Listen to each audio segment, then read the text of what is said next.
दी छोड़ सतगुरु रामपाल जी परमेश्वर जी की जय हो।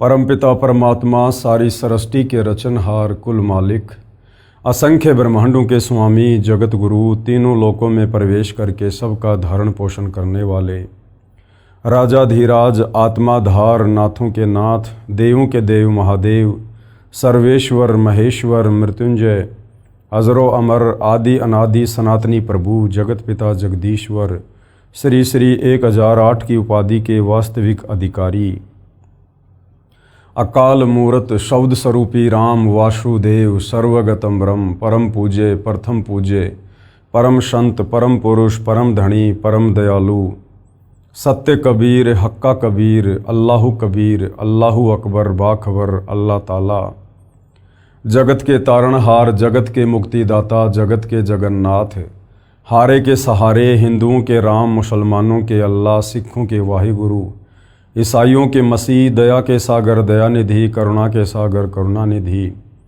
स्वयंभू परिभू संकट मोचन कष्ट हरण मंगल करण दुख भंजन अविगत कबीर निर्विकार निर्विषम परमात्मा अलय अलेख सतगुरु आदि अनादि सतगुरु असली मर्यादा पुरुषोत्तम असली राम असली कृष्ण असली घनश्याम असली मुरारी राजाओं के राजा महाराजाओं के महाराजा शहंशाहों के शहंशाह सम्राटों के सम्राट भगवानों के भगवान अल्लाहों के अल्लाह प्रभुओं के प्रभु मसीहाओं के मसीह सच्चे वाहिगुरु बाबाओं के बाबा पीरों के पीर सेठों के सेठ जगत सेठ सावड़सा सेठ सर्वगुण संपन्न अनंत कोटि कलाओं के स्वामी अनंत कोटि ब्रह्मांडों के नायक योगियों में महायोगी ध्यानियों में महाध्यानी सिद्धों में परम सिद्ध ज्ञानियों में तत्वज्ञानी ब्रह्मज्ञानी महाज्ञानी परम ज्ञानी सर्वश्रेष्ठ ज्ञानी विज्ञानी युवा कबीर समर्थ कबीर असमवात अमित ओझा सच्चे रहनुमा करीम अल्लाह सुबहान अल्लाह दुनिया के अंतिम पैगंबर 8 सितंबर 1951 से गांव धनाना जिला सोनीपत हरियाणा भारतवर्ष की पावन भूमि पे प्रकट रियल कल्कि भगवान श्री नारायण साकार हरि श्री बाबा साहेब नूर अनंत परमात्मा सच्चे दरवेश सच्चे बाखबर संत श्रोमणी सतगुरु रामपाल जी परमेश्वर जी के चरण कमल में आप और हम सभी भाई बहनों का अनंत कोटि दंडवत प्रणाम। सत्साई भाई और बहनों, बहुत बड़ी दया बहुत बड़ी मेहर पूज्य गुरुदेव भगवान की परमेश्वर रामपाल जी की, जिनके शुभ आशीर्वाद से विशेष आशीर्वाद से उन्हीं के सत्संगों का संग्रह पवित्र आध्यात्मिक पुस्तक कबीर बड़ा या कृष्ण के ऊपर वीडियो बनाने की श्रृंखला जारी है। इसी श्रृंखला में आज हमारा ये तीसरे नंबर का वीडियो है। ये पवित्र पुस्तक कबीर बड़ा या कृष्ण विशेषकर हिंदू समाज में परमात्मा चाहने वाली आत्माओं के लिए वरदान सिद्ध होगी यदि आपने इस पुस्तक पर बन रहे तमाम वीडियो निष्पक्ष होकर रुचि लेकर धैर्यपूर्वक देख लिए तो, क्योंकि ये पवित्र पुस्तक कबीर बड़ा या कृष्ण विशेषकर हिंदू समाज के चारों वेद पवित्र गीता जी और 18 पुराण इन तमाम सदग्रंथों के ज्ञान से प्रमाणित है। यानी चारों वेदों का गीता जी का और 18 पुराणों का निष्कर्ष निकाल कर आप जियों के लिए सतगुरु रामपाल जी परमेश्वर जी ने इस पुस्तक को लिखा है। तो भाई और बहनों, यदि वास्तव में आप परमात्मा प्रेमी हैं, यदि आपको परमेश्वर चाहिए, आपको मोक्ष प्राप्त करना है, तो आपने इस पुस्तक को अवश्य पढ़ना चाहिए या फिर ये तमाम वीडियो आपने अवश्य देखने चाहिए। अभी तक इस पुस्तक के ऊपर 2 वीडियो बन चुके हैं। यदि आपने नहीं देखे हैं तो आपने अवश्य देखने चाहिए ताकि आपको इस पुस्तक में लिखित आगे का अमृत ज्ञान भली भांति समझ में आ सके। तो सर्वप्रथम हमने सृष्टि रचना को मौखिक रूप से सुना है और धीरे धीरे हमारे सदग्रंथ उस सृष्टि रचना को प्रमाणित भी कर रहे हैं। आगे इस पवित्र पुस्तक में करते भी रहेंगे। सारे प्रमाण आप जियों के समक्ष प्रस्तुत किए जाएंगे। साथ में हमें ब्रह्मा विष्णु महेश की स्थिति के विषय में भी पूज्य गुरुदेव भगवान ने बताया कि ये कितने भगवान हैं, किस लेवल के भगवान हैं, शास्त्रों के अनुसार श्री ब्रह्मा, श्री विष्णु, श्री महेश पूजा के योग्य देव है या नहीं है। आज भाई और बहनों, इसी कड़ी में हम आगे बढ़ेंगे। आज का हमारा टॉपिक है कौन कितना प्रभु, यानी कौन कितना बड़ा भगवान है, कौन किस लेवल का परमात्मा है। जैसे पवित्र गीता अध्याय 15 श्लोक नंबर 16 में क्षर और अक्षर दो भगवानों के विषय में जानकारी दी गई है और दोनों को नाशवान बताया है। इन दोनों के लोक भी नाशवान है और इन दोनों के लोक में रहने वाली आत्माओं को भी नाशवान बताया है। उसके बाद गीता अध्याय 15 श्लोक नंबर 17 में कहा है कि उत्तम पुरुष तु अन्य परमात्मा इति उदारते ये लोकतरम अवश्य विवर्ति अवय ईश्वरे, यानी सर्वश्रेष्ठ परमात्मा वास्तव में पुरुषोत्तम तो गीता अध्याय 15 श्लोक नंबर 16 में वर्णित क्षर और अक्षर इन दोनों भगवानों से अन्य है, जो तीनों लोकों में प्रवेश करके सबका धारण पोषण करता है। तो भाई और बहनों, भक्ति तो उस समय शुरू होगी जब पहले हमें भगवान का पता चलेगा। हिंदू समाज में हमारे तत्व ज्ञानहीन नादान धर्म गुरुओं ने तरह तरह के भगवान बनाए हुए हैं, प्रसिद्ध किए हुए हैं। 33 करोड़ देवी देवताओं की पूजा करवाई जाती है। आज तक हमारे धर्मगुरु हमें एक परमेश्वर के विषय में नहीं बता पाए कि वो सर्वशक्तिमान एक परमपिता परमेश्वर कौन है, जिन्होंने सारी सृष्टि को रचा है, जो कुल का मालिक है। तो भाई और बहनों, जब तक हमें ये पता नहीं चलेगा कि हम जिन भगवानों को भगवान मानकर पूज रहे हैं वो वास्तव में भगवान है या नहीं, वो पूजा के योग्य है या नहीं, वो वास्तव में सर्वशक्तिमान है या नहीं। मान लीजिए आपने गाय की आवश्यकता है, आप गाय लेने के लिए जा रहे हैं और गाय के विषय में आपको पता ही नहीं गाय कैसी होती है, और कोई आपको गाय की जगह गधी पकड़ा दे, आप तो उसको लेकर आ जाओगे, तो आप तो ठगे गए। तो इसी प्रकार हम सदियों से भक्ति और भगवान के नाम पर ठगे जा रहे हैं। हमें आज तक कोई भगवान के विषय में बताने वाला नहीं मिला कि भगवान कैसा है। किसी ने साकार बता दिया, किसी ने निराकार बता दिया, किसी ने कुछ बता दिया। तो जब तक हमें ये पता नहीं चलेगा कि वास्तव में एक पूर्ण परमात्मा कौन है, कैसा है, कहाँ रहता है, साकार है या निराकार है, मिलता है या नहीं मिलता है, उसकी भक्ति विधि कहाँ है, उसकी प्राप्ति के मंत्र क्या हैं, तब तक हमारी भक्ति कैसे शुरू होगी। तो सतगुरु रामपाल जी परमेश्वर सर्वप्रथम हमें यही बता रहे हैं कि कौन कितना प्रभु है। इस पुस्तक में श्री ब्रह्मा जी, श्री विष्णु जी, श्री शिव जी, श्री देवी दुर्गा जी, श्री काल ब्रह्म जी यानी क्षर ब्रह्म यानी क्षर पुरुष, और श्री पर ब्रह्म जी यानी अक्षर ब्रह्म यानी अक्षर पुरुष, तथा परम अक्षर ब्रह्म जी यानी परम अक्षर पुरुष यानी संत भाषा में जिसे सत्य पुरुष कहते हैं, की यथा स्थिति बताई है, जो संक्षिप्त में इस प्रकार है। यानी ब्रह्मा विष्णु महेश, ब्रह्मा विष्णु महेश की माता देवी दुर्गा, ब्रह्मा विष्णु महेश के पिता काल ब्रह्म जिसको क्षर पुरुष ज्योति निरंजन भी कहते हैं, उसके बाद अक्षर पुरुष जो सात संग ब्रह्मांड का स्वामी है, और उसके बाद परम अक्षर ब्रह्म, परम अक्षर पुरुष, सत्य पुरुष यानी कबीर देव। तो इनमें सर्वशक्तिमान सर्वश्रेष्ठ प्रभु कौन है, ये शास्त्रों से ही हमें गुरुदेव भगवान निष्कर्ष निकालकर बता रहे हैं।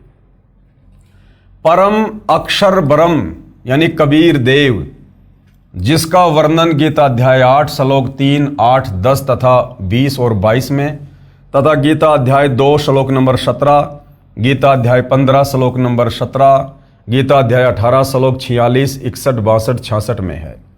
जिसकी शरण में जाने के लिए गीता ज्ञान बोलने वाले ने अर्जुन को कहा है। गीता बोलने वाला कौन है? ये काल ब्रह्म है, ब्रह्मा विष्णु महेश का पिता है, जो महाभारत के युद्ध के दौरान श्री कृष्ण जी के शरीर में प्रवेश करके गीता जी का ज्ञान बोल रहा है। तो इस गीता ज्ञान दाता काल ब्रह्म ने अर्जुन को क्या कहा है परम अक्षर ब्रह्म के विषय में, परमेश्वर के विषय में? कहा है कि उसकी शरण में जाने से परम शांति यानी जन्म मरण से छुटकारा मिलेगा तथा शाश्वत स्थानम यानी सनातन परम धाम यानी अविनाशी लोक यानी सतलोक प्राप्त होगा। कौन कह रहा है?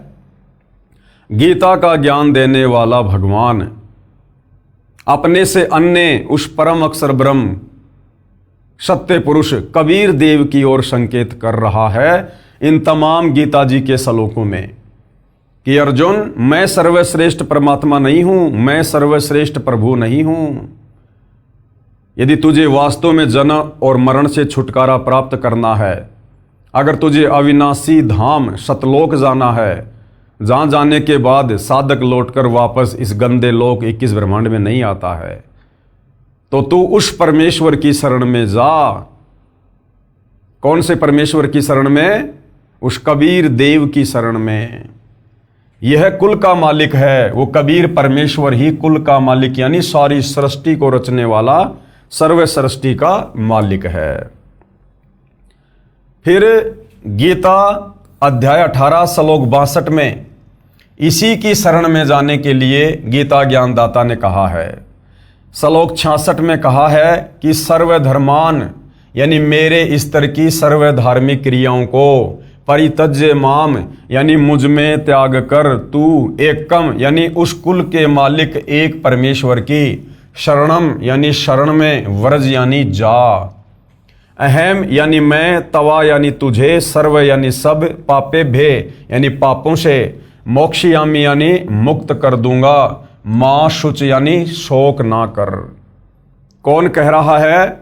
गीता अध्याय 18 श्लोक नंबर 62 में गीता ज्ञानदाता काल ब्रह्म अर्जुन से कह रहा है कि अर्जुन, सर्वधर्मान परित्यज्य माम एकम शरणम व्रज अहम तवा सर्व पापे भे मोक्षयामी मा शुच।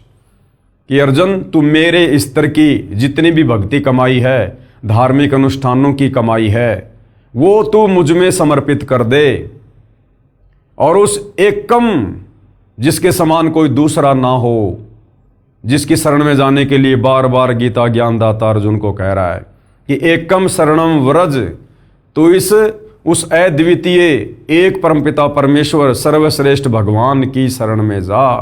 मैं तुझे सब पापों से मुक्त कर दूंगा, तू शोक मत कर। तो गीता ज्ञानदाता जो हिंदुओं का भगवान है, परमात्मा है, वो अपने से अन्य किसी और सर्वश्रेष्ठ परमात्मा परम अक्षर ब्रह्म कबीर देव की शरण में जाने को अर्जुन को कह रहा है। तो फिर विचार करो, वर्तमान में उस गीता ज्ञानदाता की शरण में रहकर, जो कि काल ब्रह्म है, जिसका ओम मंत्र है, फिर भला उसकी शरण में रहकर हम कैसे मुक्ति प्राप्त कर सकते हैं, जो खुद अपने से अन्य किसी और को सर्वश्रेष्ठ परमात्मा बता रहा है। यह एक परमेश्वर सबका मालिक सबसे बड़ा समर्थ कबीर जी है, जो काशी बनारस शहर भारत देश में जुलाहे की लीला किया करता तथा यथार्थ व संपूर्ण आध्यात्मिक ज्ञान सूक्ष्म वेद को बताया करता था। 650 साल पहले वो कबीर परमात्मा, वो परम अक्षर ब्रह्म, सर्वश्रेष्ठ परमात्मा समर्थ प्रभु बनारस के काशी शहर में प्रकट हुए। 120 वर्ष तक लीला करते हुए उन्होंने 5वें वेद सूक्ष्म वेद का ज्ञान दिया। अध्यात्म के विषय में जो कंप्लीट ज्ञान चारों वेदों में नहीं है, गीता जी में नहीं है, 18 पुराणों में नहीं है, किसी भी धर्म के धर्मशास्त्रों में नहीं है, उस ज्ञान को देने के लिए वो परम अक्षर ब्रह्म सत्य पुरुष कबीर देव सतलोक से चलकर स्वयं ही पृथ्वी पर प्रकट होता है। इसी ने, किसने? इस कबीर परमेश्वर ने सर्व ब्रह्मांडों की रचना की है। इसी ने क्षर पुरुष, अक्षर पुरुष, ब्रह्मा, विष्णु, महेश, देवी दुर्गा समेत सर्व जीव आत्माओं की उत्पत्ति की है, जो आप और हमने सृष्टि रचना में पहले पढ़ लिया है कि सभी जीव आत्माओं की उत्पत्ति इसी कबीर परमेश्वर ने अपने वचन से सतलोक में की है। यह तथ्य इतना सत्य जानो जैसे आज से लगभग 400 वर्ष पूर्व एक वैज्ञानिक ने बताया था कि पृथ्वी अपने अक्ष यानी धुरी पर घूमती है, जिसके घूमने से दिन तथा रात बनते हैं। उस समय सब मानते थे कि सूर्य पृथ्वी के चारों ओर घूमता है, जिस कारण से दिन तथा रात बनते हैं। संसार के सब मानव का यही मत था इस झूठ को इतना सत्य मान रखा था कि उस वैज्ञानिक का विरोध करके फांसी पर चढ़वा दिया। आज वह 400 वर्ष पूर्व वाली बात सत्य साबित हुई। सूर्य घूमता है, ये झूठ सिद्ध हुई। यानी पृथ्वी ही घूमती है और पृथ्वी के घूमने के चलते दिन और रात बनते हैं। जिस वैज्ञानिक ने यह बात बताई थी 400 साल पहले, अन्य लोगों ने उसे फांसी पर चढ़वा दिया, ये कहकर कि पृथ्वी के घूमने से दिन रात नहीं बनते, सूर्य पृथ्वी के चारों तरफ घूमता है इसलिए दिन और रात बनते हैं। सत्य कहने वाले उस वैज्ञानिक को फांसी पे चढ़वा दिया। आज वही सत्य भाई और बहनों सृष्टि रचना को लेकर, इन ब्रह्मा विष्णु महेश की समर्थता को लेकर, दुर्गा और काल की समर्थता को लेकर, शास्त्र अनुकूल साधना को लेकर सतगुरु रामपाल जी सन 1994 से बता रहे हैं। और दुनिया वालों ने वही सब कुछ सतगुरु रामपाल जी के साथ भी करने का पूरा प्रयास किया। 2006 में करोथा कांड, 2014 में बरवाला कांड, आज भी लगातार संघर्ष जारी है, परंतु बिगाड़ कुछ नहीं पाए। क्यों? क्योंकि सतगुरु रामपाल जी यदि कोई सामान्य व्यक्ति होते, कोई सामान्य संत होते, तो शायद अब तक इनको भी फांसी पे चढ़वा दिया जाता उस वैज्ञानिक की तरह। परंतु दुनिया ऐसा नहीं कर पा रही, क्योंकि ये स्वयं कबीर देव है, कबीर परमेश्वर है, परम अक्षर ब्रह्म है, और ये वर्तमान का समय इन्होंने स्वयं ही निर्धारित किया हुआ है भक्ति के लिए, मोक्ष के लिए। और परमेश्वर जो ठान लेता है उसमें अड़ंगा भले ही दुनिया अड़ाकर अपने कर्म फोड़ सकती है, परंतु परमेश्वर के उस निर्धारित समय में वो किसी प्रकार का बदलाव नहीं कर सकती है। वर्तमान में काशी के जुलाहे कबीर को कुल का मालिक बताना इतना सत्य है जितना 400 वर्ष पहले पृथ्वी को अपनी धुरी पर घूमना बताना था। आप पाठक जन इस पुस्तक को पढ़कर मान लोगे कि वास्तव में कबीर जुलाहा पूर्ण परमात्मा है। Kabir is complete God. शतलोक, अलखलोक, अगमलोक तथा अकैलोक यानी अनामी लोक, इन 4 लोकों का समूह अमर लोक यानी सनातन परम धाम कहलाता है। इन चारों अमर लोकों में कबीर जी की राजधानी है। उनमें तख्त यानी सिंहासन बने हैं।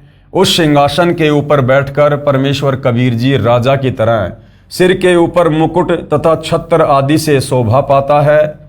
शतलोक में सत्य पुरुष कहलाता है, अलख लोक में अलख पुरुष कहलाता है, और अगम लोक में अगम पुरुष तथा अनामी लोक में अनामी पुरुष की पदवी प्राप्त है। जैसे भारत देश का प्रधानमंत्री जी देश का एकमात्र शासक है, प्रधानमंत्री जी अपने पास कई विभाग भी रख लेता है। उनके डॉक्यूमेंट पर हस्ताक्षर करता है तो मंत्री लिखा जाता है। प्रधानमंत्री कार्यालय के दस्तावेज पर हस्ताक्षर करता है तो प्रधानमंत्री लिख जाता है। व्यक्ति वही होता है। कबीर परमेश्वर विशेषकर सतलोक यानी सत्य लोक में बैठकर सब नीचे व ऊपर के लोकों को संभालते हैं। इसलिए सतलोक का विशेष महत्व हमारे लिए है। उसमें सत्य पुरुष पद से जाना जाता है, यानी सतलोक में सिंहासन पर विराजमान होने के चलते कबीर परमेश्वर को सत्य पुरुष की संज्ञा दी गई है। इसलिए सत्य पुरुष शब्द हमारे लिए अधिक मायने रखता है। सत्य पुरुष का मतलब है कबीर देव, कबीर परमात्मा। जैसे प्रधानमंत्री जी का शरीर का नाम अन्य होता है, ऐसे सत्य पुरुष यानी परम अक्षर ब्रह्म का नाम कबीर है। सत्य पुरुष यानी कबीर जी की सत्ता अक्षर पुरुष के 7 संग ब्रह्मांडों पर तथा अक्षर पुरुष के ऊपर भी है, तथा क्षर पुरुष यानी काल तथा इसके 21 ब्रह्मांडों के ऊपर भी है। इसलिए परम अक्षर ब्रह्म को वासुदेव यानी सब जगह पर अपना अधिकार रखने वाला कहा गया है। कबीर परमेश्वर जी को वासुदेव कहा गया है। वेदों में कबीर परमेश्वर का नाम वासुदेव है। वासुदेव का मतलब होता है जिसकी सत्ता, जिसका साम्राज्य सबके ऊपर है। तो सृष्टि रचना में हमने पढ़ा कि अक्षर पुरुष को 7 संग ब्रह्मांड कबीर परमात्मा ने ही दिए, और इस काल को 21 ब्रह्मांड भी कबीर परमात्मा ने ही दिए।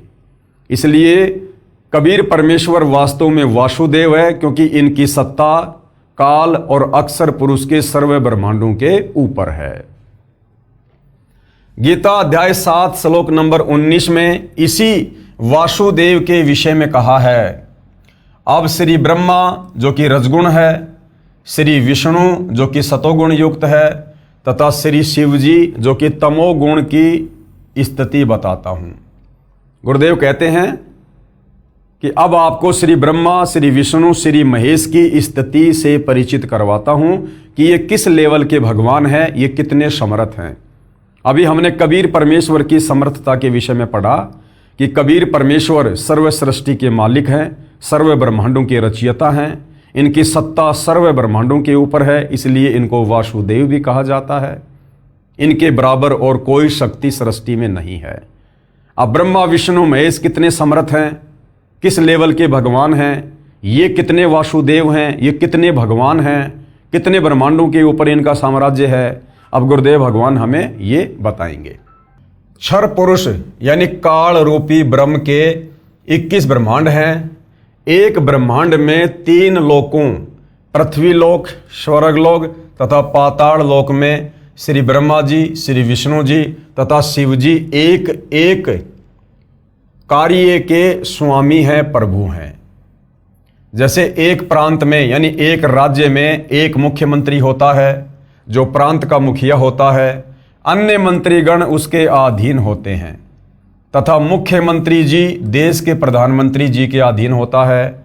ऐसे ही क्षर पुरुष यानी काल ज्योति निरंजन अपने प्रत्येक ब्रह्मांड में मुख्यमंत्री रूप में है तथा श्री ब्रह्मा जी रजगुण विभाग के, श्री विष्णु जी सतगुण विभाग के तथा श्री शिव जी तमगुण विभाग के मंत्री हैं। केवल 3 लोकों यानी पृथ्वी लोक, स्वर्ग लोक तथा पाताल लोक के प्रभु हैं, मालिक हैं। यानी कितनी कम शक्ति रखते हैं श्री ब्रह्मा, श्री विष्णु और श्री महेश, ये पूज्य गुरुदेव भगवान ने हमें बताया है। ये जो काल ब्रह्म है ये 21 ब्रह्मांड का स्वामी है और इसने एक ब्रह्मांड में सृष्टि को चला रखा है, बाकी 20 ब्रह्मांड इसके खाली रहते हैं। उस एक ब्रह्मांड में केवल 3 लोक, पृथ्वी लोक, पाताल लोक, स्वर्ग लोक, केवल इन 3 लोकों में श्री ब्रह्मा विष्णु महेश एक एक विभाग के मंत्री हैं। एक ब्रह्मांड में भी श्री ब्रह्मा विष्णु महेश का पूरा साम्राज्य नहीं है। उस एक ब्रह्मांड में भी केवल 3 लोकों पर पृथ्वी, पाताल और स्वर्ग, और केवल एक एक विभाग के ऊपर इनका आधिपत्य है। श्री ब्रह्मा जी रजोगुण विभाग के मंत्री हैं, श्री विष्णु जी सतोगुण विभाग के मंत्री हैं और श्री शंकर जी तमोगुण विभाग के मंत्री हैं। श्री ब्रह्मा विष्णु महेश की केवल इतनी समर्थता है, ये केवल इतने प्रभु हैं, इतने भगवान हैं। यानी 21 ब्रह्मांड का मुख्यमंत्री समझो इनका पिता काल ब्रह्म है और ये जो ब्रह्मा विष्णु महेश है ये समझो तीनों विधायक हैं, एमएलए हैं, ये एमपी भी नहीं है, ये विधायक की कैटेगरी में है। तो इस लेवल के ये भगवान हैं, ये परमात्मा हैं, ये वासुदेव हैं। एक ब्रह्मांड में भी इनकी कंप्लीट जो है प्रभुता नहीं है। परम अक्षर ब्रह्म यानी सत्य पुरुष कबीर जी को प्रधानमंत्री जी तथा देश के राष्ट्रपति जी मानो। यानी कबीर परमेश्वर कितने सक्षम हैं? परम अक्षर ब्रह्म यानी सत्य पुरुष कबीर जी को प्रधानमंत्री जी तथा देश के राष्ट्रपति जी मानो। यानी 21 ब्रह्मांड का स्वामी है ये ज्योति निरंजन, इसको समझो मुख्यमंत्री। और मुख्यमंत्री से ऊपर कौन होता है? प्रधानमंत्री, राष्ट्रपति। यानी राष्ट्रपति देश का प्रथम नागरिक होता है, उससे ऊपर फिर कोई नहीं होता। इसी प्रकार कबीर परमेश्वर जी को जानो राष्ट्रपति, जो काल के 21 ब्रह्मांडों पर भी शासन करते हैं, अक्षर पुरुष के 7 संग ब्रह्मांडों पर भी शासन करते हैं और ऊपर के 4 अविनाशी लोकों पर भी उन्हीं का शासन है। तो सबसे बड़े परमात्मा, सबसे समर्थ प्रभु कौन? सत्य पुरुष कबीर देव। अब आप जी समझ लें कि कबीर बड़ा है या कृष्ण। गुरुदेव कहते हैं अब आपकी समझ में आ जाना चाहिए कि वास्तव में कबीर जी बड़े हैं या फिर श्री कृष्ण जी बड़े हैं। तो कहाँ कबीर जी और कहाँ श्री कृष्ण जी, कहाँ देश का राष्ट्रपति और कहाँ एक विधायक, एक एमएलए। दिन और रात का अंतर है उनकी शक्ति में, उनकी प्रभुता में। श्री कृष्ण जी व श्री रामचंद्र जी स्वयं विष्णु हैं जो भिन्न भिन्न रूपों में जन्मे थे। श्री विष्णु जी की स्थिति ऊपर बता दी है। संत गरीबदास जी को परमेश्वर कबीर जी स्वयं मिले थे, उनको ऊपर के ब्रह्मांडों में लेकर गए थे, सब देवों की स्थिति से अवगत करवाया था, अपने सतलोक में भी लेकर गए थे, अपनी स्थिति से भी अवगत करवाया था, फिर वापस पृथ्वी के ऊपर छोड़ा था। तब संत गरीबदास जी ने बताया है कि क्या बताया आदरणीय गरीबदास जी ने?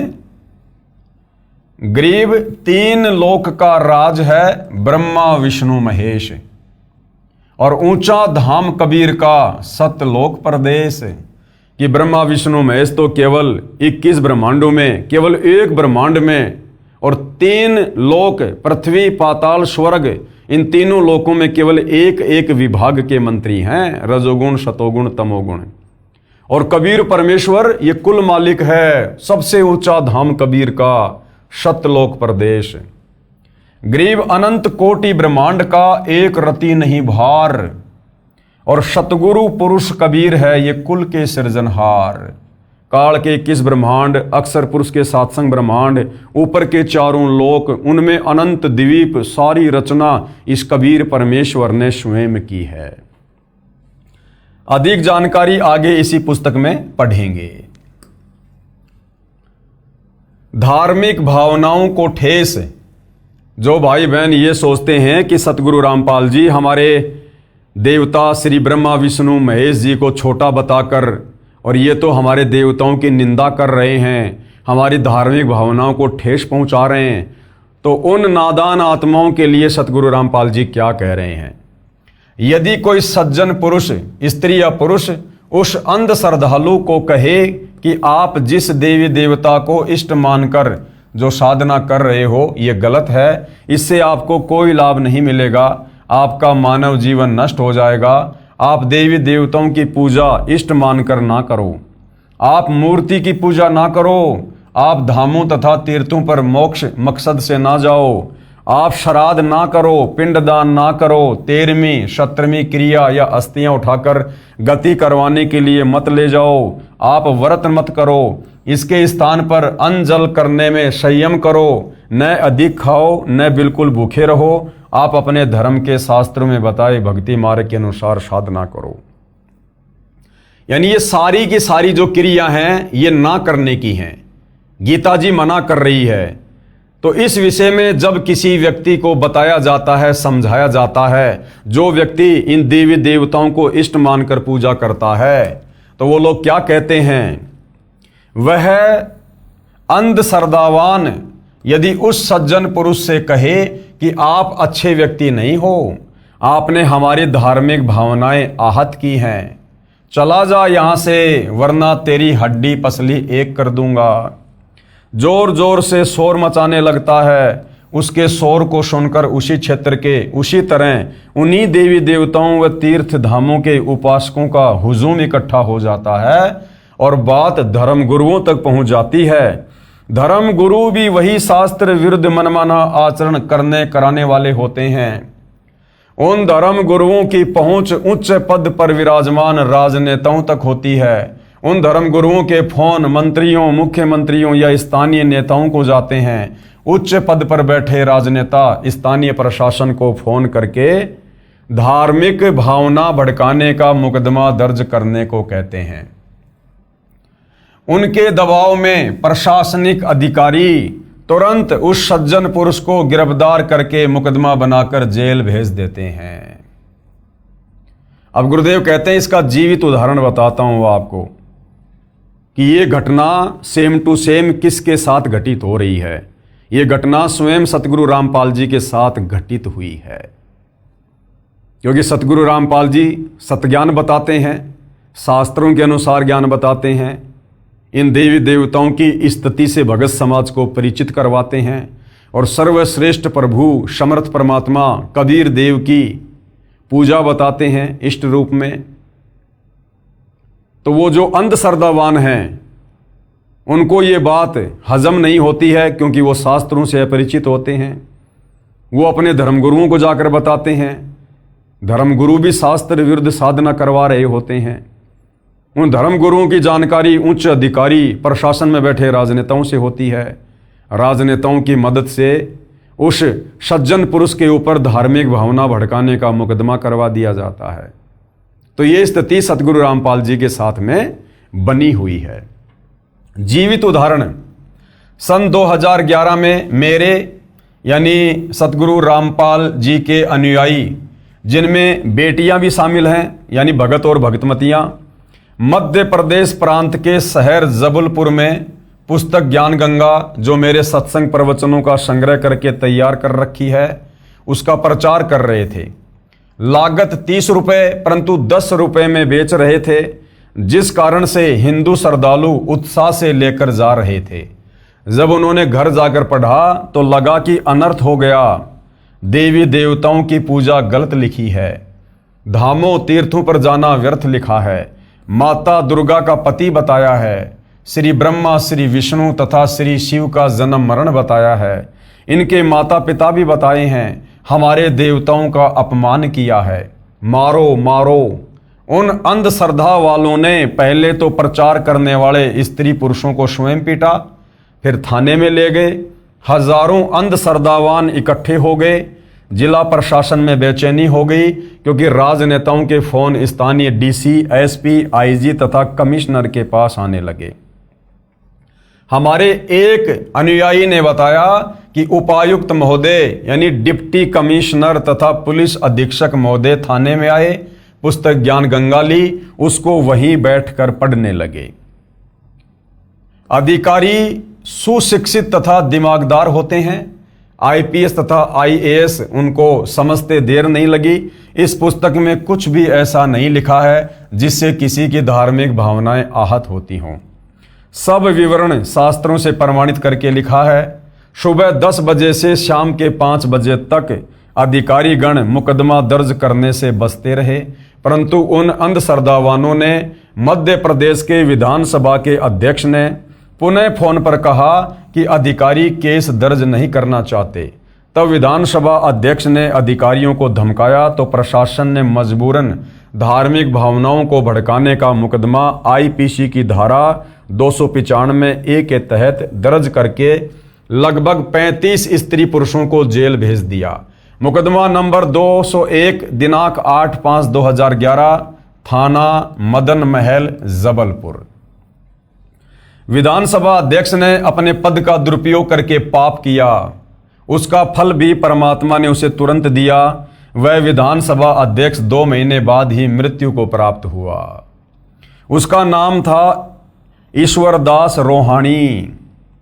इस मुकदमे को माननीय हाई कोर्ट जबलपुर में समाप्त करने की अर्जी MCRC नंबर 13577/2013 लगाई, जो माननीय उच्च न्यायालय जबलपुर मध्य प्रदेश ने वह मुकदमा दिनांक 20/7/2017 को खत्म कर दिया, क्योंकि पुस्तक में सर्व ज्ञान शास्त्र प्रमाणित मिला। लेकिन सन 2011 से 2017 तक निचली अदालतों में तारीखों पर तारीखें पड़ी, उन पर सर्व 35 अनुयायी अपना कार्य छोड़कर गए। किराया लगा, दिहाड़ी छोड़ी, वित्तीय नुकसान तथा परेशानी उन अंधश्रद्धावानों के हित के लिए झेली कि वे इस पुस्तक में लिखे शास्त्रों के प्रमाणों को आंखों देखकर शास्त्र विधि रहित साधना त्याग कर शास्त्रोक्त साधना करके अपने जीवन को धन्य बनाएं। क्योंकि श्रीमद् भगवद गीता अध्याय 16 श्लोक 23-24 में प्रमाण है। इन दोनों श्लोकों का वर्णन पुस्तक में आगे किया है, वहां पर हम पढ़ेंगे। अब गुरुदेव कह रहे हैं धार्मिक भावना, अपने धर्म की धार्मिक क्रियाओं तथा परमात्मा से संबंधित पूजा पद्धति के प्रति गहरी आस्था को धार्मिक भावना कहते हैं। धार्मिक भावनाओं को आहत करना, किसी के धर्म में चल रही पूजाओं तथा उसके परमात्मा के ऊपर बिना आधार के कटाक्ष या आलोचना करना धार्मिक भावनाओं को ठेस पहुंचाना है। तर्क वितर्क, किसी विषय पर अपनी राय देना, अन्य की राय का खंडन करना व अपनी का महिमा मंडन करना, अन्य द्वारा अपने सिद्धांत का समर्थन करना, उसके विचारों को गलत बताना, यह तर्क वितर्क है। इसमें किसी ग्रंथ को आधार माना जाए तो समाधान है, अन्यथा झूठा झगड़ा है। लेखक का उद्देश्य, यानी सतगुरु रामपाल जी कह रहे हैं कि इस पुस्तक का जो लेखक है उसका मकसद, उसका उद्देश्य किसी की धार्मिक भावनाओं को ठेस पहुंचाना नहीं है, परंतु शास्त्रों को आधार मानकर तर्क वितर्क किया है। सभी शास्त्रों के प्रमाण को आधार रूप में देकर यथार्थ आध्यात्मिक ज्ञान तथा मोक्ष मार्ग को उजागर किया है। यदि इसे धार्मिक भावनाओं का आहत होना माना जाए तो दुर्भाग्य की बात है। मेरा यानी लेखक का उद्देश्य है कि विश्व के मानव को परमात्मा की खोज में इधर उधर भटकने से बचाकर प्रमाणित तथा लाभदायक शास्त्रोक्त आध्यात्मिक ज्ञान व साधना बताऊं, उनके मानव जीवन की रक्षा करूं। यदि ये धार्मिक भावनाओं को आहत महसूस होगा तो कोई बात नहीं, फिर तो ये करना आवश्यक है। गुरुदेव भगवान कहते हैं, यदि तुम्हारे ही धर्मशास्त्रों से प्रमाणित करके तुम्हें पूजा पाठ भक्ति विधि बताई जा रही है जो बिल्कुल सत्य है, और यदि फिर भी तुम्हें लगता है कि नहीं, हमारी धार्मिक भावनाओं को हमारे देवी देवताओं की निंदा करके जो है भड़काया जा रहा, ठेस पहुंचाई जा रही है, तो गुरुदेव भगवान कहते हैं फिर ये धार्मिक भावनाओं को ठेस पहुंचाना बहुत ज़रूरी है तुम्हारी आत्मा के कल्याण के लिए। यदि तुमने इस मनुष्य जन्म में शास्त्र अनुकूल साधना नहीं की और यदि मोक्ष से वंचित रह गए तो अगले जन्म में लक 84 में गधे कुत्ते सूअर बनकर घूमोगे। तो तुम्हारे को उस महाकष्ट से बचाने के लिए तुम्हारी उन धार्मिक भावनाओं को ठेस पहुंचाना बहुत ज़रूरी है, शास्त्रों के आधार पर। उदाहरण दे रहे हैं गुरुदेव। उदाहरण, एक समय एक लड़के ने कुछ बच्चों को पार्क में एक लकड़ी के खंबे पर चढ़ते उतरते खेलते देखा। उसने गली में खड़े बिजली के खंबे पर चढ़ना प्रारंभ किया। एक सज्जन पुरुष ने उसे देखा और दौड़कर उसे ऐसा करने से रोका। बच्चा रोने लगा।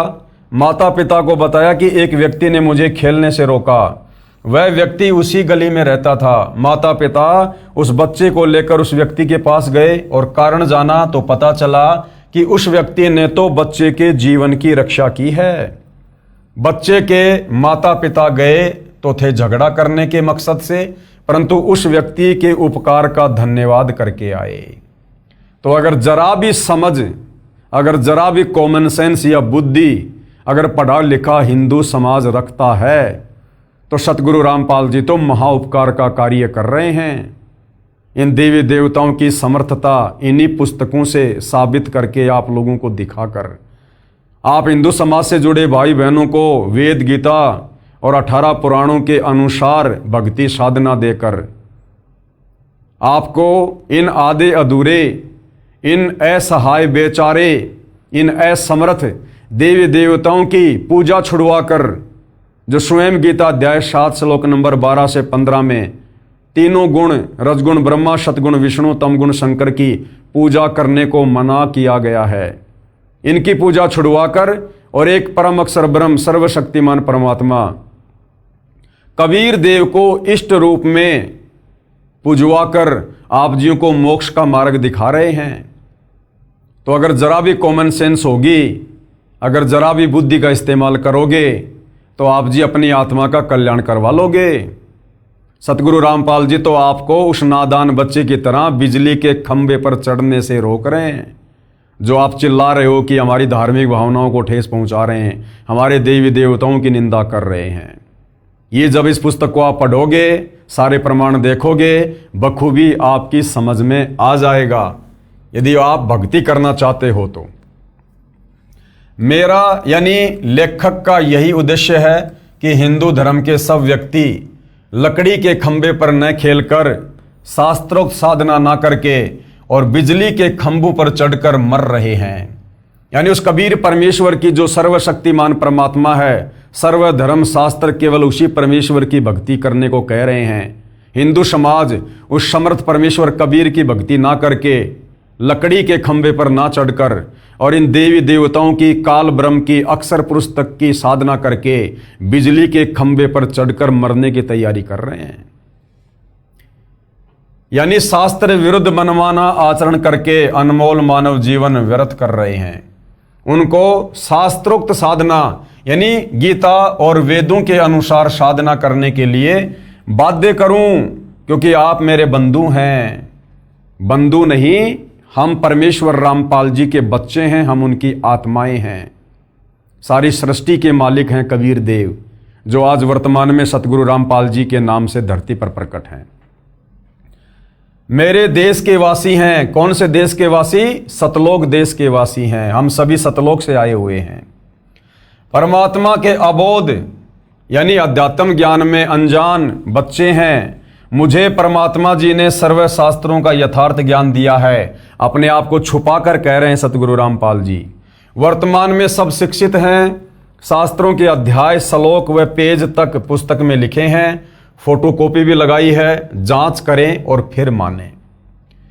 इस पुस्तक जिसका नाम है कबीर बड़ा या कृष्ण के लिखने का उद्देश्य है कि आप और मैं हिंदू धर्म में जन्मे हैं। आप और हम अवश्य जन्मे हैं, परंतु सतगुरु रामपाल जी का जन्म नहीं है। ये स्वयंभू परमात्मा है। लीला परमेश्वर कुछ भी कर सकते हैं। ये आपको आगे धीरे धीरे समझ में आएगा। आप और मैं हिंदू धर्म में जन्मे हैं। पहले ये दास यानी रामपाल दास भी आप वाली साधना लोक वेद वाली ही किया करता था। परमात्मा की कृपा से एक तत्वदर्शी संत मिल गए।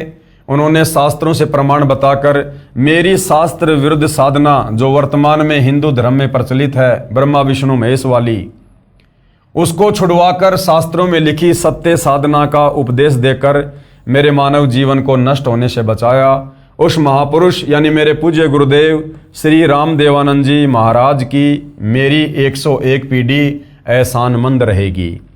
ये केवल भाइयों और बहनों एक खेल है, एक लीला है। सतगुरु रामपाल जी तो स्वयं कबीर परमेश्वर हैं, गुरुओं के गुरु हैं, संत शिरोमणि हैं, जगत गुरु हैं। इनको इस सृष्टि का कोई भी जीव उपदेश नहीं दे सकता, ज्ञान नहीं दे सकता। लेकिन यहाँ वो कबीर परमात्मा एक आम संत के रूप में प्रकट होकर आम व्यक्ति की लीला करके और एक अच्छी आत्मा को मुंह बोला गुरु बनाकर गुरु शिष्य परंपरा को बनाकर रखते हैं। उस आधार से गुरुदेव यहाँ पर अपने मुंह बोले गुरुदेव श्री राम देवानंद जी को महिमा दे रहे हैं। कबीर परमेश्वर जी ने सूक्ष्म वेद में कहा है कि कबीर पीछे लाग्या जाऊ था लोक वेद के साथ। यानी जैसे दुनिया दंत कथाओं के आधार पर, लोक वेद के आधार पर, शास्त्र विरुद्ध साधना के आधार पर लगी हुई थी पूजा पाठ में, कहते हैं हम भी उसी हिसाब से चल रहे थे। पीछे लाग्या जाऊ था लोक वेद के साथ और मार्ग में सतगुरु मिले दीपक दीन्या हाथ। लेकिन मुझे आगे चलकर इस भक्ति मार्ग में सच्चा गुरु मिल गया और उन्होंने मेरे हाथ में तत्व ज्ञान रूपी दीपक दे दिया। यानी मुझे शास्त्र अनुसार साधना पर लगा दिया। अर्थात बताया है कि एक साधक अपने धर्म में लोकवेद क्या होता है? दंत कथा, यानी सुनी सुनाई बात जिसका कोई आधार ना हो। यानी सुनी सुनाई बातों के आधार से जो शास्त्र प्रमाणित साधना नहीं थी, साधना करता हुआ भक्ति मार्ग पर चला जा रहा था, यानी तीर्थ धामों पर भटक रहा था। उस मार्ग में यानी भक्ति करते करते तत्वदर्शी संत मिल गया जिसने शास्त्रों का ज्ञान करवाया। यानी जैसे अंधेरे में भटक रहे व्यक्ति को दीपक मिल जाए तो वह मार्ग पर चलता है, कुमार्ग को त्याग देता है। जैसे आप और हम सभी भगत भाई बहन सतगुरु रामपाल जी परमेश्वर जी की शरण में आने से पहले हम उस लोकवेद दंत कथा के आधार से शास्त्र विरुद्ध साधना कर रहे थे। जो जैसी भक्ति बता देता था, कोई व्रत बता देता था, कोई पैदल यात्रा बता दिया करता, कोई मंदिर मस्जिद की भक्ति बता दिया करता। हम सब क्रियाएं कर रहे थे क्योंकि हमें अध्यात्म का ज्ञान नहीं था। आगे चलकर हमें तत्वदर्शी संत मिल गए, सतगुरु रामपाल जी मिल गए, और उन्होंने हमें शास्त्रों से प्रमाणित करके भक्ति साधना बताई। अर्थात वो तत्व ज्ञान रूपी दीपक गुरुदेव ने आप और हमें दे दिया। उसकी रोशनी में हम भ्रमने भटकने से बच गए और शास्त्र अनुकूल साधना पर लग गए। उसी प्रकार मैं यानी साधक यानी भगत उस तत्व ज्ञान रूपी शास्त्रों के ज्ञान रूपी दीपक की रोशनी में चलने लगा और मंजिल को प्राप्त किया। सूक्ष्म वेद में कहा है, सूक्ष्म वेद क्या है? पांचवा वेद। जैसे 4 वेद हैं, यजुर्वेद, ऋग्वेद, सामवेद, अथर्ववेद। लेकिन जो पांचवा वेद है जिसमें कंप्लीट अध्यात्म का ज्ञान है, जिसको सूक्ष्म वेद कहते हैं, तो पांचवा वेद सूक्ष्म वेद क्या कहता है? जिसको स्वयं परमात्मा आकर ही बताते हैं। सत्य भक्ति करे जो हंसा, क्या कह रहे हैं परमात्मा? सत्य भक्ति करे जो हंसा, तारों तास के इकोत्तर वंशा। जो भगत तत्वदर्शी संत से उपदेश लेकर शास्त्र अनुकूल साधना करने लग जाता है, उसका तो मोक्ष होता ही होता है। पीछे से उसकी 101 पीढ़ी का परमात्मा उद्धार करता है। समय आने पर उनको भी मोक्ष देता है। संत भाषा में इकोत्तर का मतलब होता है 101। तो मालिक कहते हैं सत्य भक्ति करे जो हंसा, हंसा यानी भगत, तारों तास के इकोत्तर वंशा, उसकी 101 पीढ़ियों का उद्धार करूंगा। शब्दार्थ, परमात्मा जी ने कहा है कि जो साधक शास्त्रोक्त सत्य साधना भक्ति करता है तो मैं उसकी 101 पीढ़ी को संसार सागर से पार कर दूंगा, यानी पूरे वंश का मोक्ष कर दूंगा। प्रिय पाठकों, मेरी यानी लेखक की तो 71 पीढ़ी निसंदेह पार होगी। मेरे को दीक्षा देने का अधिकार मेरे पूज्य गुरुदेव श्री राम देवानंद जी ने दिया है। जो भगत भगतमती मेरे से दीक्षा लेकर यानी सतगुरु रामपाल जी से उपदेश लेकर शास्त्र विरुद्ध पुरानी भक्ति साधना त्याग कर और शास्त्रोक्त साधना अपनी आंखों से शास्त्रों में देखकर विश्वास के साथ आजीवन करेगा, वह तथा उसकी इकोत्तर यानी 101 पीढ़ियां भवसागर से पार हो जाएंगी। कृपया विश्वास के लिए पढ़िए इसी पुस्तक के पेज नंबर 445 पर परमात्मा कबीर जी की भक्ति से हुए भक्तों को लाभ अध्याय में। शास्त्रोक्त साधना तथा शास्त्र विधि त्याग कर मनमाना आचरण साधना में क्या अंतर है? क्या कह रहे हैं परमात्मा? एक होती है शास्त्रोक्त साधना, यानी गीता, वेद, कुरान, पुराण, बाइबल, इन सब के अनुसार जो प्रमाणित भक्ति साधना है उसको कहते हैं शास्त्रोक्त साधना, यानी शास्त्र अनुकूल भक्ति साधना। दूसरा होता है शास्त्र विधि त्याग कर मनमाना आचरण, यानी गीता, वेद, कुरान, पुराण, बाइबल के विरुद्ध जो मनमानी भक्ति करता है, मनमाने मंत्रों का जाप करता है, उस साधना में क्या अंतर है? तो सतगुरु रामपाल जी क्या समझा रहे हैं? उत्तर है यह ऊपर बता दिया है कि जो शास्त्र विरुद्ध भक्ति साधना करता है उसको कुछ भी आध्यात्मिक लाभ नहीं होता। गीता अध्याय 16 श्लोक नंबर 23 और 24 की अर्जुन, जो शास्त्र विधि को त्याग कर मनमाना आचरण करता है उसको ना तो परम सिद्धि प्राप्त होती है ना परम गति प्राप्त होती है, अर्थात उसको कोई आध्यात्मिक लाभ नहीं होता। शास्त्र अनुकूल साधना करने से सर्व लाभ मिलते हैं, जैसे वर्तमान में सतगुरु रामपाल जी के द्वारा प्रदान की जा रही शास्त्र अनुकूल साधना से उनके भक्तों को अद्वितीय आध्यात्मिक और भौतिक लाभ प्राप्त हो रहे हैं। अब गुरुदेव कहते हैं शंका, कुछ व्यक्ति कहते हैं कि रामपाल जी श्री ब्रह्मा जी, श्री विष्णु जी तथा श्री शिव जी की पूजा छुड़वाता है। तो गुरुदेव भगवान क्या समाधान कर रहे हैं? ये सरासर गलत है। मैं यानी लेखक इन देवताओं को शास्त्रोक्त साधना करने के मूल मंत्र देता हूं। गुरुदेव कहते हैं मैं किसी देवी देवता की भक्ति पूजा नहीं छुड़वाता, मैं तो आप लोगों को आप ही के धर्मशास्त्रों से प्रमाणित करके इन देवताओं के सच्चे मंत्र देता हूं, मूल मंत्र, बीज मंत्र। जैसे श्रीमद् भगवत गीता अध्याय 15 श्लोक 1 से 4 तथा 16-17 में कहा है कि यह संसार ऐसा जानो जैसे पीपल का वृक्ष उल्टा लटका है, ऊपर को मूल यानी जड़ तो परम अक्षर पुरुष है यानी कबीर देव है, तथा तना अक्षर पुरुष है, उससे मोटी डार निकली है, वह क्षर पुरुष यानी काल ब्रह्म है, जिसे ज्योति निरंजन भी कहते हैं। उस डार से तीनों गुण रूपी रजगुण ब्रह्मा, सतगुण विष्णु तथा तमगुण शिव रूपी शाखाएं निकली हैं, तथा उन शाखाओं पर लगे पत्ते संसार का अंश जानो। विचार करो पाठक जनों, क्या कह रहे हैं गुरुदेव भगवान। हम आम का पौधा वन विभाग की नर्सरी से लाकर जमीन में गड्ढा बनाकर रोपेंगे, उसकी जड़ की सिंचाई करेंगे। उद्देश्य रहेगा कि यह पौधा पेड़ बने और शाखाओं को फल लगे और हम खाएं और अन्य को खिलाएं या बेचकर अपना निर्वाह चलाएं।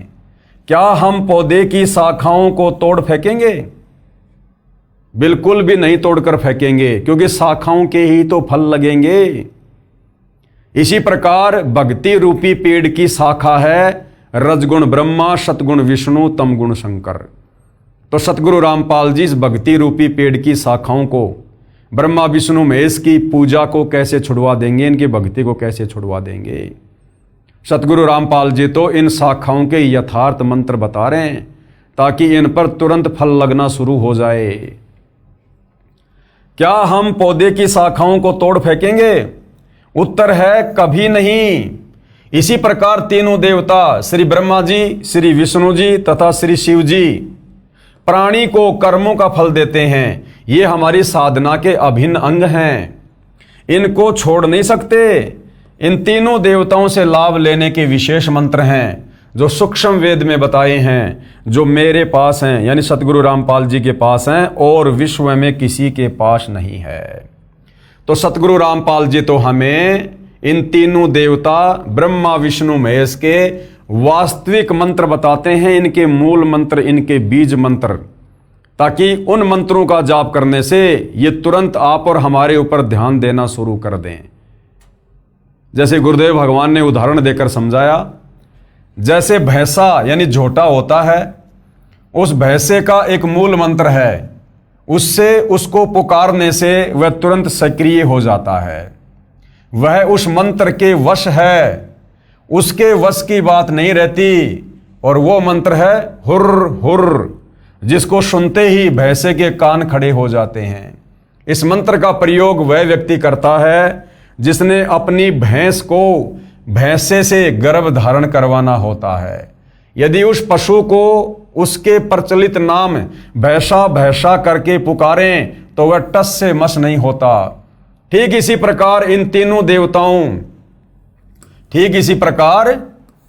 तीनों देवताओं श्री ब्रह्मा जी, श्री विष्णु जी तथा श्री शिव जी के यथार्थ मंत्र साधना करने के हैं, जिनके जाप से ये शीघ्र प्रभावित होते हैं तथा तुरंत कर्म फल देते हैं। गुरुदेव ने बताया जैसे भैंसा यानी झोटा होता है, उसको भैंसा भैंसा जोटा जोटा करते रहो उसके पास खड़े होकर, वो टस से भी मस नहीं होता, कान भी नहीं लाएगा, क्योंकि भैंसा केवल उसके शरीर का नाम है, उसकी पहचान है। परंतु उसको प्रभावित करने का उसका एक मूल मंत्र है, बीज मंत्र है। धीरे से कह दो हुर्र रही, तुरंत वो भैंसा कान खड़ा करके देखेगा कि मुझे कौन पुकार रहा है। वो हुर्र उसका मंत्र है। उस हुर्र की आवाज को सुनकर तुरंत उसने कान खड़े कर लिए, जबकि पहले हम भैंसा भैंसा कह रहे थे, वो सुन भी नहीं रहा था। इसी प्रकार श्री ब्रह्मा, श्री विष्णु, श्री महेश, इनके मूल मंत्र हैं, इनके बीज मंत्र हैं, जो केवल इस पृथ्वी पर सतगुरु रामपाल जी के पास हैं। बाकी आप चाहे कितना ही श्री ब्रह्मा ओम श्री शंकर देवाय नमः, श्री ब्रह्मा देवाय नमः, श्री विष्णु देवाय नमः, ओम नमो भागवते वासुदेवाय नमः, इनके नाम लेकर आप कितने ही जाप कर लो, ये ब्रह्मा विष्णु महेश उस भैंसे की तरह टस से मस भी नहीं होंगे। और जैसे ही आप सतगुरु रामपाल जी के ज्ञान को समझकर उनसे उपदेश प्राप्त करेंगे, प्रथम दीक्षा लेंगे, तो प्रथम दीक्षा में इन्हीं देवी देवताओं के मंत्र दिए जाते हैं। प्रथम दीक्षा में सतगुरु रामपाल जी इन्हीं पांचों देवी देवताओं के मंत्र देते हैं। श्री ब्रह्मा और शावत्री जी का, श्री गणेश जी का, श्री विष्णु और लक्ष्मी जी का, देवी दुर्गा का, शंकर और पार्वती का। क्योंकि इन पांचों देवताओं का स्थान हमारे शरीर में बने इन कमल चक्रों में है। और जब हम अधिकारी गुरु तत्वदर्शी संत से उपदेश प्राप्त करके जब इन मंत्रों का उनके द्वारा बताई गई विधि अनुसार जाप करेंगे तो ये देवी देवता तुरंत सक्रिय हो जाते हैं कि भगत हमें क्यों पुकार रहा है, भगत को किस वस्तु की आवश्यकता है, और हमें सर्व भौतिक सुविधा मिलनी शुरू हो जाती है। तो सतगुरु रामपाल जी श्री ब्रह्मा, श्री विष्णु, श्री शंकर जी की भक्ति छुड़वाते नहीं हैं, बल्कि इनके यथार्थ मंत्र जो शास्त्र प्रमाणित है वो हमें देते हैं ताकि हम भक्ति मार्ग पर इनसे लाभ प्राप्त कर सकें। हमने पूजा मूल परम अक्षर ब्रह्म यानी परमेश्वर को इष्ट रूप मानकर करनी है। यानी हमने पूजा तो करनी है कबीर परमेश्वर की, और कोई पूजा के योग्य समर्थ भगवान सृष्टि में नहीं है। परंतु इस पूजा की पद्धति में ये तीनों देवता भी इस साधना का अभिन्न अंग हैं। जिस प्रकार हमने यदि आम के पौधे से आम प्राप्त करने हैं तो हमने पूजा तो करनी पड़ेगी जड़ों की, हमने पानी खाद डालना पड़ेगा उस आम के पेड़ की जड़ों में, परंतु फल तो शाखाओं को लगेंगे। तो इसी प्रकार भक्ति रूपी पौधे की जड़ है कबीर भगवान, जिनको इष्ट रूप में हमने पूजना है, और भक्ति रूपी पौधे के फिर फल लगेंगे ब्रह्मा विष्णु महेश के माध्यम से। यानी आप और हमें यहाँ पर तमाम भौतिक सुविधाएं प्राप्त होंगी ब्रह्मा विष्णु महेश के माध्यम से, जो भक्ति रूपी पौधे की टहनियां हैं। तो सतगुरु रामपाल जी हमसे पूजा करवाते हैं कबीर परमेश्वर की, और साथ में हम साधना करते हैं श्री ब्रह्मा, श्री विष्णु, श्री महेश की। पूजा में और साधना में रात दिन का अंतर है। हमने पूजा करनी है कबीर भगवान की और साधना करनी है ब्रह्मा विष्णु महेश की। हमने पूजा मूल रूप यानी परम अक्षर ब्रह्म यानी कबीर परमेश्वर को इष्ट रूप मानकर करनी है। जैसे आम के पौधे की जड़ की सिंचाई यानी पूजा करने से पौधे के सर्व अंग विकसित होते हैं, यानी सर्व देवता प्रसन्न होते हैं। शास्त्र विधि विरुद्ध साधना वह है जिसमें संसार रूपी पौधे को शाखाओं की ओर से जमीन में गड्ढा खोदकर मिट्टी में गाड़कर इन शाखाओं की सिंचाई यानी पूजा करते हैं। यानी जो श्री ब्रह्मा विष्णु महेश को ही अपना इष्ट मानकर पूजते हैं वो तो समझो शाम के पौधे को टहनियों की तरफ से जमीन में गाड़ रहे हैं, और टहनियों को जमीन में गाड़कर कितना खाद और पानी दे दो, कितनी भक्ति कर लो, वो पौधा कभी फलेगा नहीं, वो नष्ट हो जाएगा। जड़ को ऊपर कर देते हैं, जो व्यर्थ है मूर्ख ही ऐसा कर सकते हैं, बुद्धिमान नहीं। तो शास्त्रों के अनुसार जो व्यक्ति ब्रह्मा विष्णु महेश को अपना इष्ट मानकर पूजते हैं वो समझदार नहीं बल्कि मूर्ख व्यक्ति की श्रेणी में है। कृपया देखिए पेज नंबर 6 पर भी 2 चित्र आम के पौधे के, जिनमें शास्त्र विरुद्ध और शास्त्र अनुकूल साधना चित्रों द्वारा समझाई है, जो हम दूसरे नंबर के वीडियो में देख चुके हैं। यह तत्व ज्ञान परमेश्वर कबीर जी ने बताया है तथा मेरे पूज्य गुरुदेव श्री राम देवानंद जी की कृपा व आशीर्वाद से मुझे समझ आया है। ये अटल सत्य ज्ञान है, परंतु जन साधारण यानी वर्तमान सर्व मानव के लिए इतना जटिल है जितना 400 वर्ष पूर्व वैज्ञानिक निकोडिन कोपरनिकस ने कहा था कि सूर्य के पृथ्वी के चारों ओर घूमने से दिन रात नहीं बनते, पृथ्वी अपने अक्ष पर यानी धुरी पर घूमती है, जिस कारण से दिन रात बनते हैं। उस समय सबकी धारणा थी कि सूर्य पृथ्वी के चारों ओर घूमता है, इस कारण दिन रात बनते हैं। उस समय उस सच्चे वैज्ञानिक का धर्मांध व्यक्तियों ने जनता को भड़काकर इतना प्रबल विरोध किया कि ये झूठ बोलता है, ये धर्म के विरुद्ध है, इसको फांसी पर लटकाकर मार डालो। उस देश में गवर्नर को दंड देने व क्षमा करने का अधिकार था। कहते हैं कि गवर्नर ने वैज्ञानिक से कहा था कि आप एक बार जनता के सामने कह दें कि पृथ्वी नहीं घूमती, सूर्य घूमने से दिन रात बनते हैं, मैं आपको क्षमा कर दूंगा। परंतु सत्य के पुजारी वैज्ञानिक ने कहा कि यह असत्य है, मैं कभी नहीं कहूंगा, जो करना है करो। उस सच्चे व्यक्ति को उस समय फांसी पर लटका दिया गया था। बाद में 400 साल बाद उस दिवंगत वैज्ञानिक की आत्मा से विश्व ने क्षमा याचना की कि आपका बताया विधान सत्य था, हमको क्षमा करना, यही दशा मेरी है। अब गुरुदेव भगवान क्या कह रहे हैं कि वर्तमान में उस वैज्ञानिक जैसी दशा मेरे साथ हो रही है। गुरुदेव कहते हैं मैं बताता हूं सत्य, मैं बताता हूं शास्त्र अनुकूल साधना कि श्री ब्रह्मा, श्री विष्णु, श्री महेश पूजा के योग्य भगवान नहीं हैं। ये अजरो अमर परमात्मा नहीं है, इनका तो जन्म और मरण होता है। दुर्गा इनकी माँ है, काल ब्रह्म इनका पिता है। ये इष्ट रूप में पूजने योग्य नहीं है। गीता अध्याय 7 श्लोक नंबर 12 से 15 इन तीनों गुणों की, रजगुण ब्रह्मा, सतगुण विष्णु, तमगुण शंकर की भक्ति करने के लिए मना कर रही है। तो ये दुनिया वाले और ये धर्मगुरु इसी प्रकार से सतगुरु रामपाल जी का विरोध कर रहे हैं कि ये झूठ बोल रहा है, हमारे ब्रह्मा विष्णु महेश को छोटा साबित करने में लगा है, उनकी निंदा कर रहा है। जैसा विरोध उस वैज्ञानिक का हुआ था, वैसा ही विरोध वर्तमान में उन धर्मांध धर्मगुरु जो तत्व ज्ञानहीन हैं, अंधे हैं, उनके द्वारा जनता को भड़काकर करवाया जा रहा है। परंतु भाई वो वैज्ञानिक तो एक जीव था, एक व्यक्ति था, जिस कारण से उसके ऊपर और उन लोगों ने इस प्रकार से अत्याचार करवाकर मृत्यु के घाट उतरवा दिया। परंतु सतगुरु रामपाल जी तो स्वयं सर्व ब्रह्मांडों के रचयिता, सारी सृष्टि के मालिक हैं। और इनका 1 या 2 बार जेल जाना ये भी इनकी लीला का हिस्सा है, अन्यथा इनका तो कोई बाल भी टस से मस नहीं कर सकता। बाल भी टस से मस, ये अपनी मर्जी के मालिक हैं। जाके अर्ध रूम पर सकल पसारा, ऐसा पूर्ण ब्रह्म हमारा। अगर सतगुरु रामपाल जी भी उस वैज्ञानिक की तरह कोई आम व्यक्ति, आम पुरुष होते तो शायद आज इनको भी मौत के घाट कब का उतरवा दिया गया होता। परंतु ये तो सर्वशक्तिमान परमेश्वर हैं, जिस कारण से ना तो उन नादान शास्त्र विरुद्ध साधकों की कोई चली और ना उनके अंधे धर्म गुरुओं की पार बसाई, इतना प्रयास करने के बावजूद भी। तो गुरुदेव कह रहे हैं कि वर्तमान में यही दशा मेरी है। मैं कहता हूं कि ब्रह्मा विष्णु शिव नाशवान है। नाशवान का मतलब जन्म और मरण में है, इनकी जन्म और मृत्यु होती है। इनके माता पिता हैं, जिन पुराणों को आप सत्य मानते हो उन्हीं में प्रमाण दिखा दिए हैं। धर्मांध संत मंडलेश्वर अखाड़ों के महंत जन मेरे सत्य ज्ञान का घोर विरोध कर तथा करवा रहे हैं, जिस कारण से मेरे ऊपर झूठे मुकदमे बनवाकर जेल में डाला जाता है। सन 2006 में झूठा मुकदमा बनाया, यानी करोथा कांड हुआ। 21 महीने जेल में रहा, प्रचार बंद करवाया जाता है। परंतु वर्तमान में शिक्षित मानव है, सब प्रमाण ग्रंथों में है, इसलिए मैं जीवित हूं। यदि 100 वर्ष पहले ये ज्ञान बताता तो कब का परलोक चला गया होता।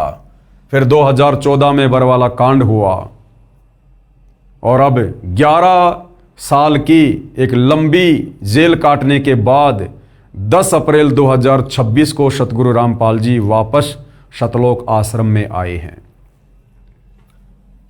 विशेष यहां पर यह बताना अनिवार्य समझता हूं कि दास यानी लेखक तथा दास के अनुयायी 5 वेदों सूक्ष्म वेद, ऋग्वेद, यजुर्वेद, सामवेद तथा अर्थर्वेद तथा गीताजी में बताए अनुसार भक्ति व साधना करते हैं।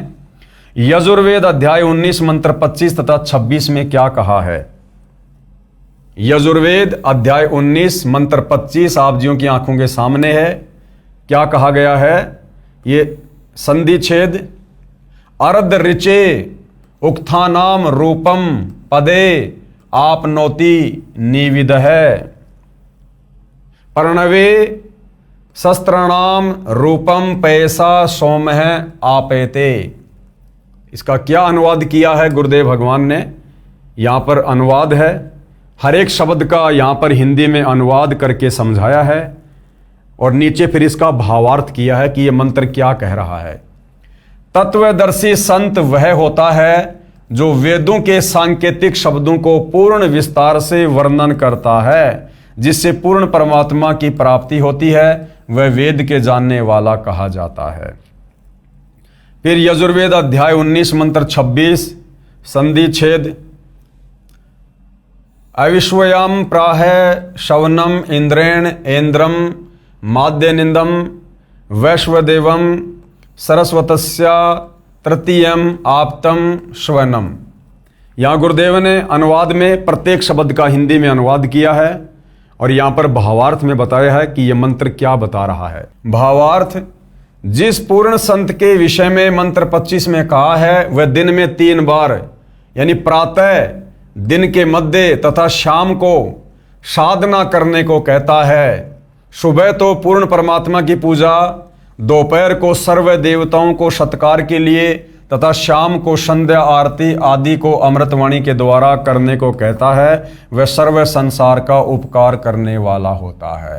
यानी त्रिकाल संध्या जो हमारे वेदों में वर्णित है कि वो जो तत्वदर्शी संत होगा, जो 3 समय की आरती अपने भक्तों को देगा, सुबह, दोपहर और शाम को, समझ लेना वो तत्वदर्शी संत, वो धीरनाम संत, वो विश्व का उपकार करने वाला होगा। और वर्तमान में भाइयों और बहनों, ये जो त्रिकाल संध्या है, दिन में 3 समय की जो आरती है, आजकल आप जी भविष्य मालिका को लेकर बहुत सारे वीडियो देख रहे होंगे जिसमें बार बार त्रिकाल संध्या का जिक्र किया जाता है कि आने वाले विनाशकारी समय में यदि किसी को बचना है और यदि आने वाले सतयुग में किसी ने प्रवेश करना है तो त्रिकाल संध्या करते रहना होगा। लेकिन उन बेचारे भविष्य मलिका वालों के पास में त्रिकाल संध्या नहीं है। वो केवल त्रिकाल संध्या का नाम जानते हैं। वास्तव में त्रिकाल संध्या क्या है, कैसे होती है, कौन देता है, ये उन्हें नहीं पता है। तो ये त्रिकाल संध्या सतगुरु रामपाल जी के पंथ में है और उनके भगत दिन में 3 बार इसे प्रतिदिन करते हैं।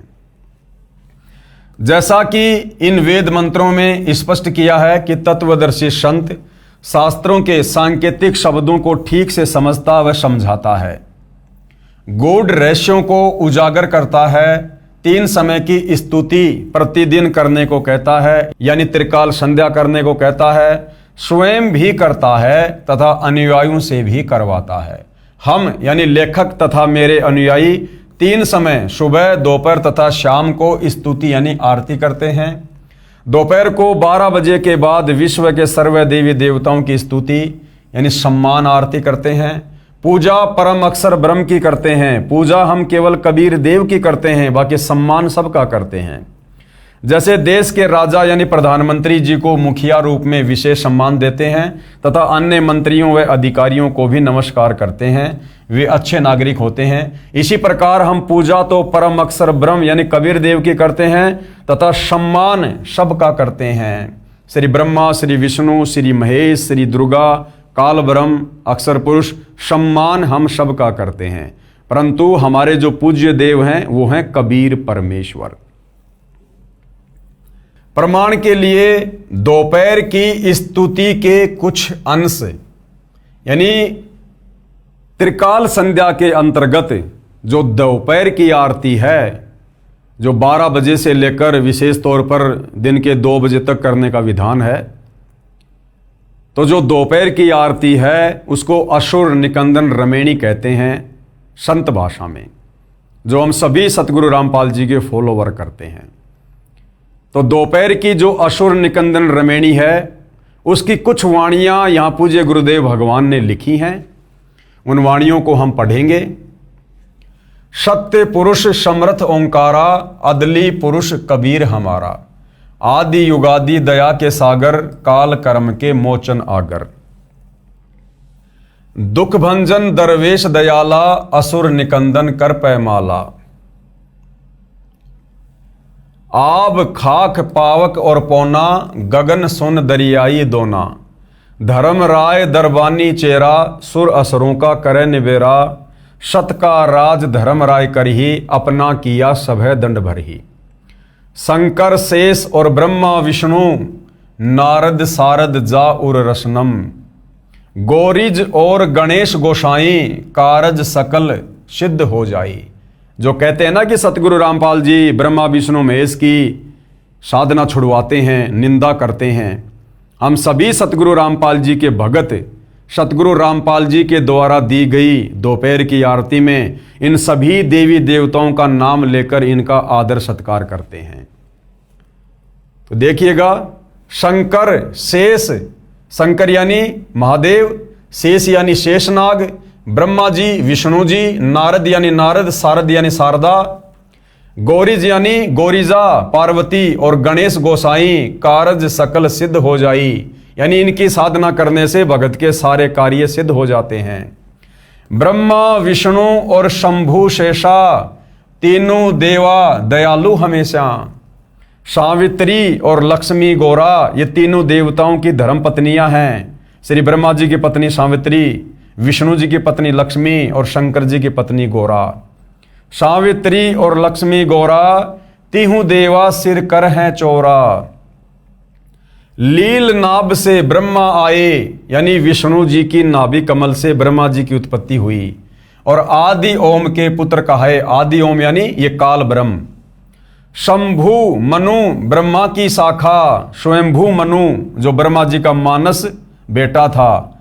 ऋग यजु श्याम अथर्वन भाषा, उसने चारों वेदों को पढ़ा।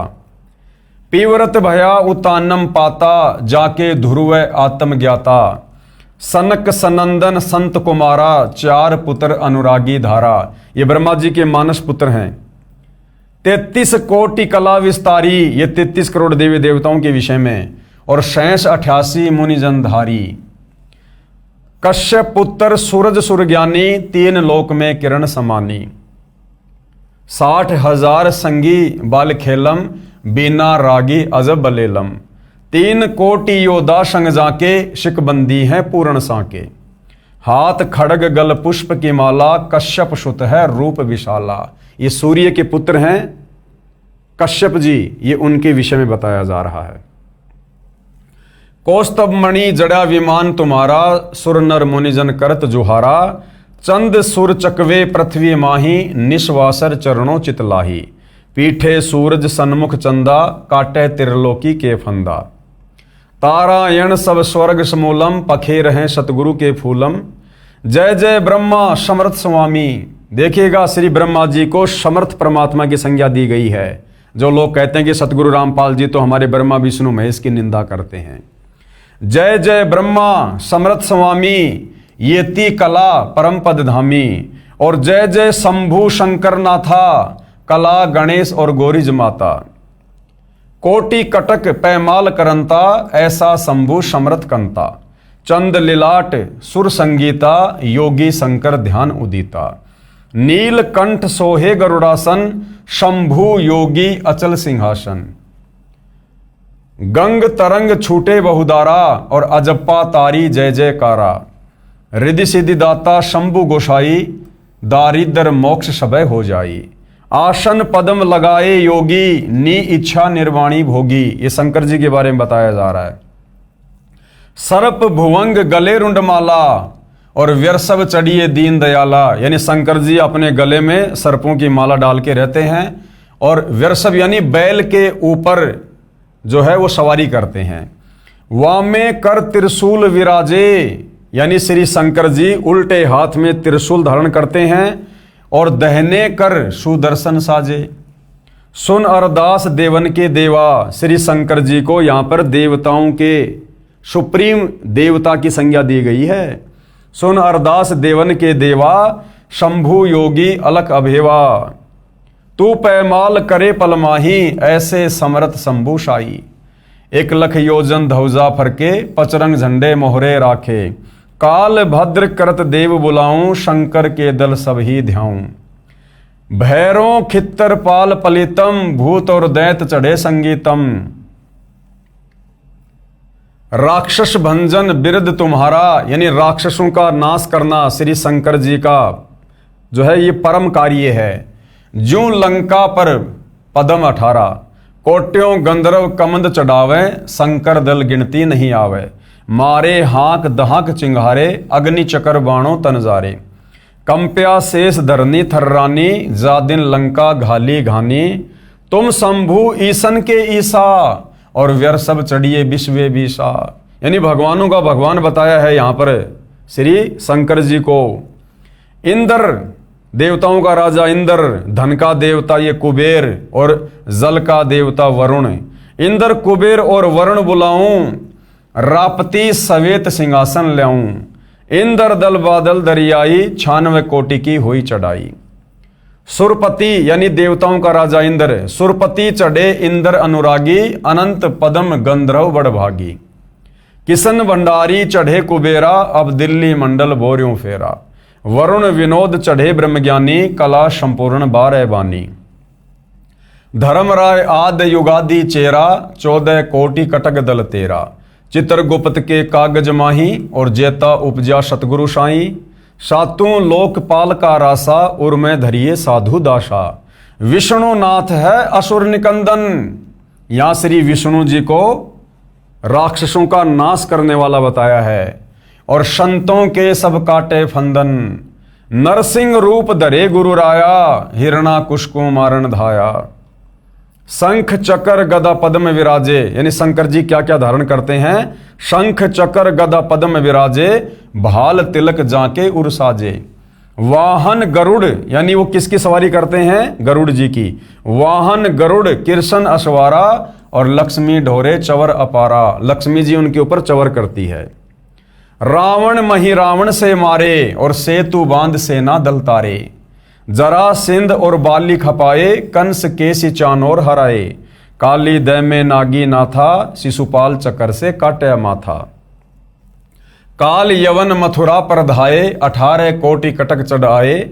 मुचकंद पर पीतांबर डार्या, काल यवन जहां बेगी सिंहार्या। परशुराम 52 अवतारा, कोई न जाने भेद तुम्हारा। शंखासुर मारे निर्वाणी, बरहा रूप धरे परवानी। राम अवतार रावण की बेरा, और हनुमत हाका सुनी सुमेरा। तो ये उस त्रिकाल संध्या के अंतर्गत जो दोपहर की आरती, दोपहर की स्तुति, इन तमाम देवी देवताओं की हम सतगुरु रामपाल जी के फॉलोवर करते हैं। तो ये कुछ वाणियां हैं जो आप जियों के समक्ष प्रस्तुत की गई हैं। अब आगे इन तमाम वाणियों का, यानी वाणी संख्या 1 से लेकर 68 तक का सतगुरु रामपाल जी ने अनुवाद भी किया है। यानी इन वाणियों का क्या अनुवाद है, इन देवी देवताओं के विषय में, इस 21 ब्रह्मांड की शक्तियों के विषय में क्या कुछ बताया गया है। बहुत ही रोचक जानकारी है। आप हिंदू समाज से जुड़े भाई बहनों के लिए बहुत ही नई जानकारी है, जो आज से पहले किसी भी आचार्य और शंकराचार्य ने इस प्रकार से हमें इन देवी देवताओं के विषय में, इनकी लीलाओं के विषय में नहीं बताया है। असुर निकंदन रमैणी की वाणी नंबर 1 से 68 का सरलार्थ। तो भाइयों और बहनों, इन वाणियों के ऊपर विशेष तौर से सतगुरु रामपाल जी ने जो अनुवाद किया है, सरलार्थ किया है, उसके ऊपर ज्ञान चर्चा, साध संगति, सतगुरु महिमा हम कल के वीडियो में करेंगे। यदि आज हम इन वाणियों का सरलार्थ करेंगे तो वीडियो बहुत लंबा हो जाएगा। तो हमारा जो कल का टॉपिक होगा पवित्र पुस्तक कृष्ण बड़ा या कबीर के ऊपर, वो इन्हीं तमाम वाणियों के सरलार्थ को लेकर होगा, जो बहुत ही ज़्यादा महत्वपूर्ण है, इंटरेस्टिंग है और रोचक जानकारी है। तो हिंदू समाज से जुड़े भाई बहनों को ये वीडियो अवश्य देखना चाहिए। इस पवित्र पुस्तक कबीर बड़ा या कृष्ण के ऊपर बन रहे वीडियो अवश्य देखने चाहिए, ताकि हम अपने ही धर्म ग्रंथों से परिचित हों। हम अपने आप को हिंदू कहते हैं, सनातनी कहते हैं, और हमें ये पता नहीं कि हमारे सनातनी ग्रंथों में, हिंदू ग्रंथों में भक्ति और भगवान को लेकर, भक्ति साधना को लेकर, देवी देवताओं की स्थिति को लेकर क्या कुछ लिखा हुआ है। तो भाई और बहनों, जब तक हम अपनी आंखों से इन धर्म शास्त्रों में वर्णित सच्चाई से रूबरू नहीं होंगे, हम कभी भी एक अच्छे भगत नहीं बन सकते। हम कभी भी परमात्मा की भक्ति से होने वाले भौतिक और आध्यात्मिक लाभ प्राप्त नहीं कर सकते। तो सतगुरु रामपाल जी परमेश्वर जी के विषय में निंदा चुगली करके अपने कर्म बिगाड़ने से बेहतर है आप जी एक बार उनके द्वारा लिखित पुस्तकों को पढ़िए, उनके द्वारा किए गए सत्संगों को सुनिए, समझिए। उसके बाद आपकी आंखों से आंसू निकलेंगे, आंसू, कि हमने ऐसे महापुरुष के विषय में अनजाने में लोगों के कहने से ना जाने क्या कुछ अनाप शनाप बोल दिया, हमने अनजाने में अपने कितने कर्म बिगाड़ लिए। फिर आपको समझ में आएगा कि वास्तव में सतगुरु रामपाल जी आप और हमारी आत्मा के कल्याण के लिए, मोक्ष के लिए महापरोपकार का कार्य कर रहे हैं।